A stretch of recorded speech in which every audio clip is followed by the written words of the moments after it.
Hi, good afternoon, folks. In this video, I just want to go over tonight's upcoming game and a few numbers I've charted out here I want to discuss. Coming up. Okay, I wanted to just go over just a few short things here with you guys before I will discuss the game in a second. I mean, look, it is what it is. We're on our way to setting a record of futility at this point. We'll see if we don't. We'll find out. We'll find out tonight. I wanted to just go over the goaltending for a second. Dustin Turkowski, about it being his first start in 4 years, and just how damn good he looked last game. I thought he looked really good. And unless I miss my guess, he didn't give up a regular strength goal, right? Or unless I'm wrong about that, I could be. Michael Hauser, don't know much about him. I just looked at his number on the Cyclones. I checked out some stats on him. The thing is, he's 28, folks, and this is his first shot at an NHL game. I'm kind of cheering this guy on to get the start tonight. Call me sentimental. I really am, And when I thought about that, I thought about Tim Thomas. Now, I just want to go over a little bit on him. Tim Thomas, when he was 28, got 4 starts, 28 turning 29. And he got 4 starts. Then 3 years later, he became a regular in the NHL at the age of 31, guys. Imagine that, 31 turning 32 that year. He was a rookie. And I think that's amazing. And, we've seen the 6-year run he had with Boston and just the outstanding, when he got the MVP in the playoffs. I mean, he was just outstanding goaltending. We've seen it. So I'm just saying, I'm not saying that's what's going to happen here with Michael Hauser, but I'm just saying I like good sports stories, and this could be one of them if Michael came into the Nets and got the start. I'm not saying he's going to, because I don't even know, but it would be kind of awesome if he came in and he was the goalie that snapped the streak. You know what I mean? I'm just saying. And now, I know a lot of you have already heard Luukkonen is on the taxi squad. Doesn't mean he's getting any time, guys, just so you know. We have to have a goalie in the taxi squad. As confusing as this year has been. And but if he does, I wouldn't mind to see the kid get a start or two. It wouldn't, a few starts wouldn't hurt, I think. It would be kind of cool to see. We want to, at this point, like I said a few videos ago, this is opportunity, these games. It's not a problem, It's just not a problem. What did Einstein say? He said, in the middle of difficulty lies opportunity, and it's very true. Opportunity is there. We can use these games to our advantage now because we don't have to stress about playoffs or anything anymore. The season's gone, but these games are in front of us for a reason. We can use them, is just what I'm saying. So I would like Luukkonen maybe to get a start or two. It would be nice just to see the kid play in a Sabres jersey even at this point. Now, the rest of the notes I just wanted to go on, and then I'm going to talk a little about the game. Our power play now, guys, is 10th. It's falling. It's 25%. I didn't mark it down, did I? No. Anyway, it's 25%. I remember. It's now 10th, and I've lost track of the rut we're in with our power play. And this is what I was afraid of when I did one of my segments on the good, the bad, and the ugly. Was we can't keep hiding behind it. We can't. And now we can't, and take a look. We're scoring more regular strength goals than before, and take a look. Our penalty kill also has fallen to 19th. I forget what the number was exactly in the penalty kill. That doesn't really surprise me a lot, to be honest. It was good, but we could still kind of, finish in the middle of the pack by the end of the year, I figure. But the way we're going now, no. Here's the big one. All right, this was alarming. We're averaging 2.07 goals for per game. When I seen that, it's funny because this is all happening so fast. I wasn't noticing these things. So I did some research on this. That's the 3rd lowest in our team history, guys. That's where we're at.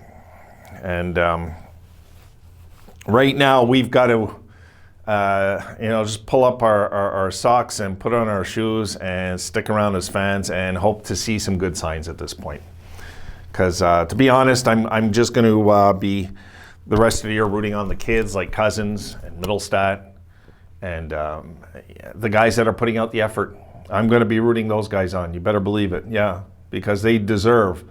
I can't even tell you what character it shows that for some of the kids that we have on this team. For the people that wrote off Middlestat, you see, no. He was too young. We threw him, you remember, we threw him into the fire. Come on. Bots put this guy, he's going to be our second line center right away. I don't know. I didn't like the call even back then. But I kind of went with the flow and said, okay, let's see what the kid has. And he didn't have much. It wasn't his fault. It really wasn't. So I would like to see the fans just talking about the positives on the team, really, because we have some. We do, guys.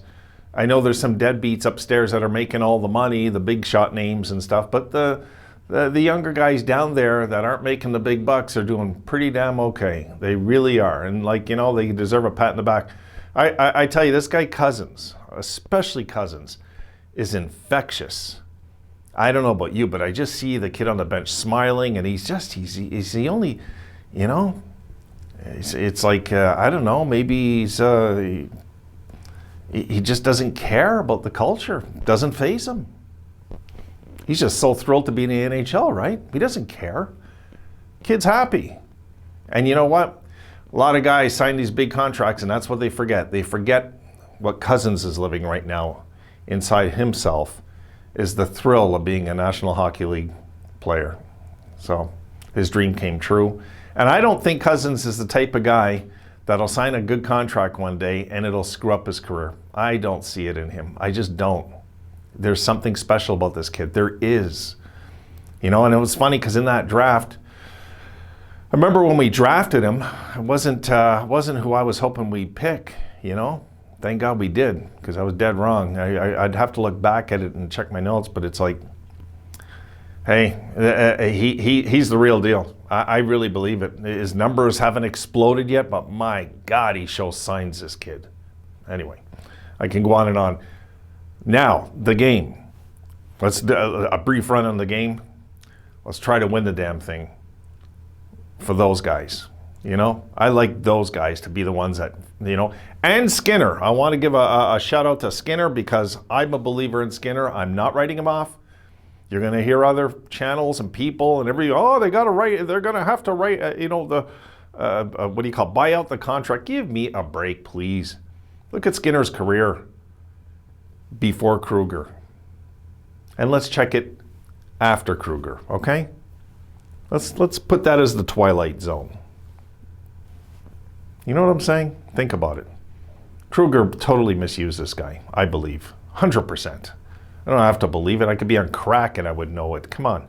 Kruger he completely screwed up this guy. I don't get it. It doesn't matter anymore. It's past. So let's see what Skinner does the rest of the year too. I'm curious to see what Skinner does. I am. I have no interest left in Stahl. I have no interest left in Taylor Hall. And honestly, folks, I have no interest left at this point in Jack Eichel. Sorry. And I know there's Eichel fanatics out there. Just because somebody's talented doesn't mean they have heart, folks. I like heart in the player, and something's missing with Jack. Sorry, something is. That's just how I feel as a fan. And, I know he could, even if he was playing hurt, I seen him not hurt on some nights, and he seems to play all about him, which I don't like. I've never liked that. Just saying. It's just my take on this. He might come back and be the phenomenal superstar that we thought he's going to be. To be honest, I don't see it. He's never going to be Connor McDavid. Let's get that right out in the open. Fans that compare him to McDavid are just, they don't really watch hockey. They play board games and stuff. They don't watch hockey because there's no comparison. We didn't win the draft. It's that simple. So, but the way I look at it, because we lost that draft and got Jack, we also got Rasmus Dahlin. That's the way I look at it.